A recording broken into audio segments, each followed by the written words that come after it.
Before I started applying the makeup onto Etna, she popped in a pair of contact lenses. These are blackout lenses, so they give a really cool, freaky, almost alien-like look, especially if you have very pale eyes naturally like Etna does, who's quite light blue. These can be tricky to apply though if you're not used to them, so have a couple of goes before the actual day if you can. If you have very thick hair or quite long hair, you may need to put your hair up in a go-go before applying the wig cap, just so you can keep it all in place. But as Etna's hair is short, we're able to apply it pretty easily over the top of her hair.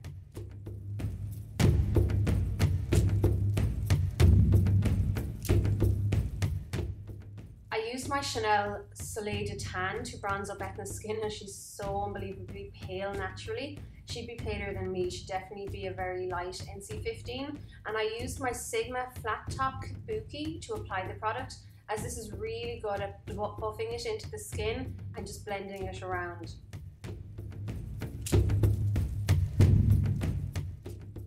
And feel free to be a little bit more gentle with your own models.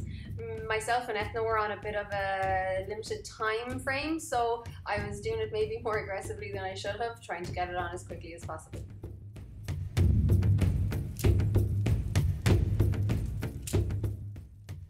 I applied a nude coloured eye primer onto Etna's eyelids before applying the cream eyeshadows. This is just to help prevent excess creasing, and I used a fluffy blending brush just to lightly apply this all over the eyes. Be careful when applying this though when you have contacts in your eyes or in the model's eyes, as you don't want to dislodge the contacts or move them underneath the eyelid.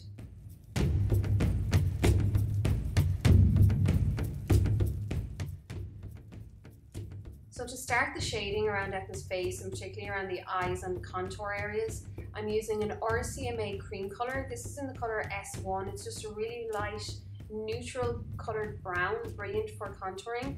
And this is just to add some depth and to make her eyes look a little bit dark and sunken looking. The whole point of this tutorial as well is that it doesn't look too polished. You want it to look a little bit more natural and a little bit more authentic, so feel free to be as messy as you want. You don't want it to look like a face painted type look at all. You want it to look like it was actually authentic, kind of tribally voodoo ritual type makeup.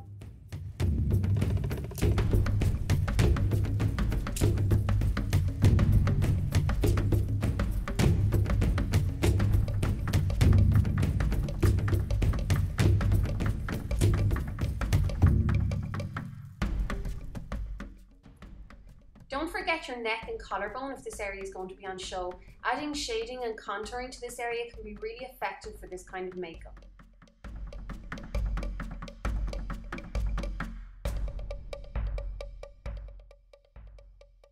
Next, I added a darker brown cream makeup. This is a Makeup Forever Flash Colour number 23, and I use this to darken around Etna's eye socket again, just to add a little bit more dimension and depth.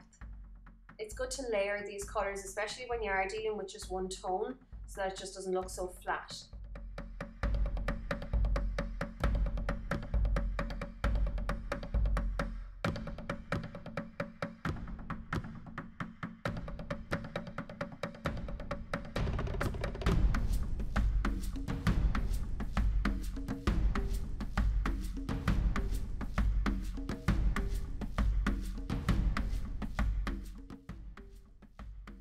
For around the immediate eye area, I'm using a really soft kohl pencil. This one is Feline by MAC, and really roughly just line around the eyelids.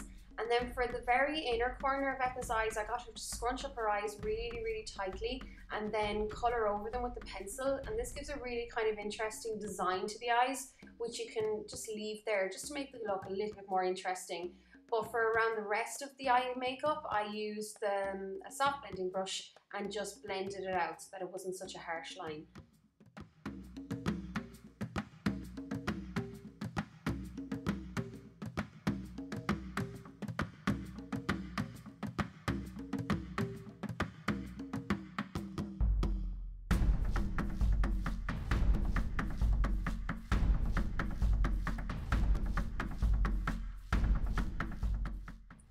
I used my blending brush to drag some of this colour further down onto her eyes to give more of a sunken look.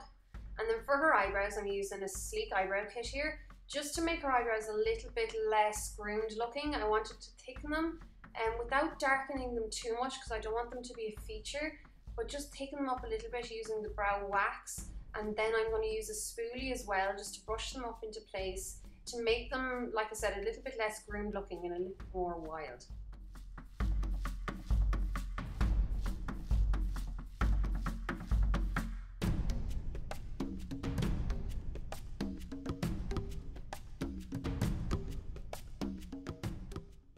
I applied a little bit of matte black eyeshadow just around Etna's lash line to keep the black in place and to stop it from moving, and also to intensify it just around the lash line. You could extend it a little bit further than I did, but I kept it fairly close to the lash line.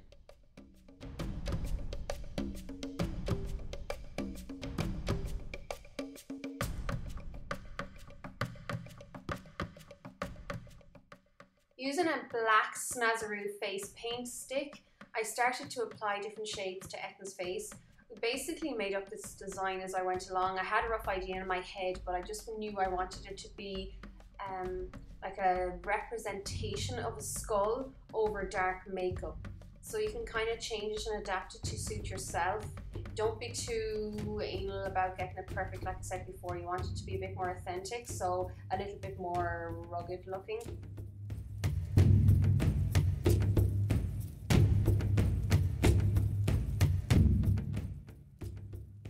So next, to apply the shape of the skull onto Etna's face, I'm using the white snazaroo paint stick here, and I wanted this to be more of a representation of a skull head rather than a properly face painted skull. Again, I wanted this to be a little bit more realistic, authentic looking, so that it's a little bit more ritualistic and not so perfect.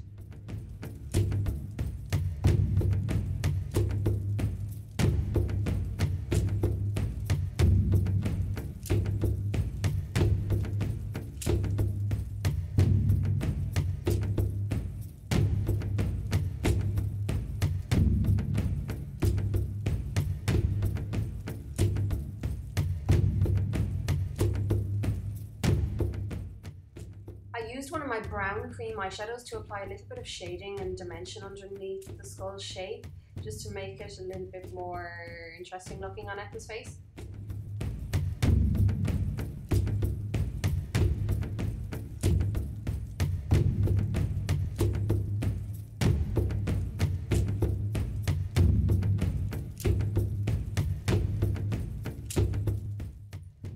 I applied Etna's markings roughly using the snazaroo paint stick to begin with, just so that I can get an idea of where to place them, but you can always fix these up a little bit later. But remember, the less perfect, the more authentic, so don't worry too much about them. Then for Etna's teeth, I used a nicotine tooth enamel. I needed to have her expose her teeth and brush them with a little bit of tissue to dry them. You need your teeth to be dry to apply this. And then once it's on, keep your teeth open and exposed, or your mouth open, just for about a minute or so afterwards, so that it gives a chance for the tooth enamel to dry, so that it doesn't get wiped off by your lips. And then once it's dry, it won't come off until you brush your teeth. So for Etna's lips, I applied a black lipstick. This one is by Inglot.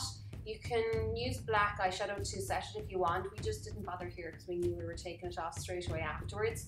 Or if you can get your hands on a matte lipstick, that would be really handy as well.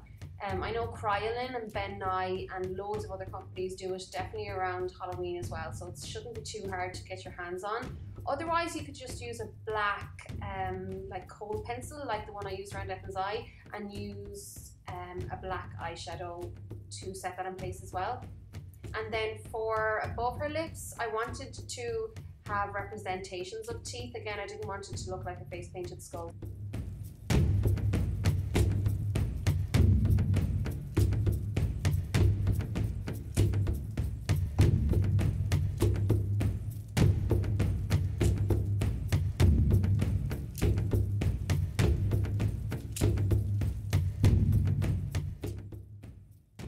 And to finish off the makeup then, I just applied more markings around her face. Here I just used the black lipstick using my angled brush, but if you want it to last all night and you're worried about it transferring, use like a liquid eyeliner or maybe a cake eyeliner, or just even kohl pencil or black eyeshadow or whatever you have.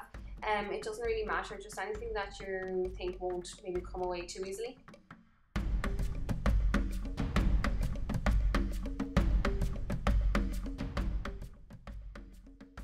And once the markings on Etta's face were finished, all that's left to do is to apply the wig and the accessories, which were all sent out to me by fancydress.com, so you can definitely check there if you still are in need of costume. But otherwise, I hope you enjoyed this, guys. This is my VooDoo witch look for this year's Halloween. Thanks a million, guys.